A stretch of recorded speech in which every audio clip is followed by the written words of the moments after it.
বিশ্বের শান্তিপূর্ণ দেশের তালিকায় দক্ষিণ এশিয়ায় তৃতীয় শান্তিপূর্ণ দেশ হিসেবে তালিকায় স্থান পেয়েছে বাংলাদেশ। অস্ট্রেলিয়া ভিত্তিক institute for economics and piece এর গ্লোবাল পিস ইন্ডেক্স অনুযায়ী ভারত, পাকিস্তান ও নেপালের চেয়ে শান্তিপূর্ণ বাংলাদেশ।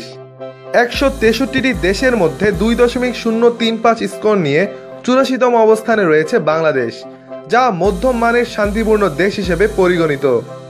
বাংলাদেশের গতবারের তুলনায় ২ ধাপ অবনতি হয়েছে। দক্ষিণ এশিয়ায় বাংলাদেশের আগে রয়েছে ভুটান ও শ্রীলঙ্কা। বাংলাদেশের পেছনে রয়েছে নেপাল, মিয়ানমার, ভারত ও পাকিস্তান।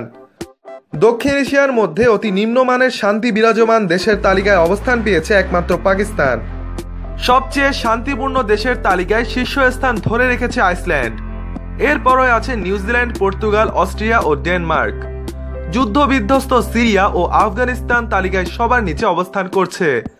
প্রতিবেদনে বলা হয়, ২০১৬ সালে সন্ত্রাসবাদের কারণে বৈশ্বিক অর্থনীতির ১৪.৩ ট্রিলিয়ন মার্কিন ডলার ক্ষতি হয়েছে, যা বৈশ্বিক অর্থনৈতিক কর্মকাণ্ডের ১২.৬%।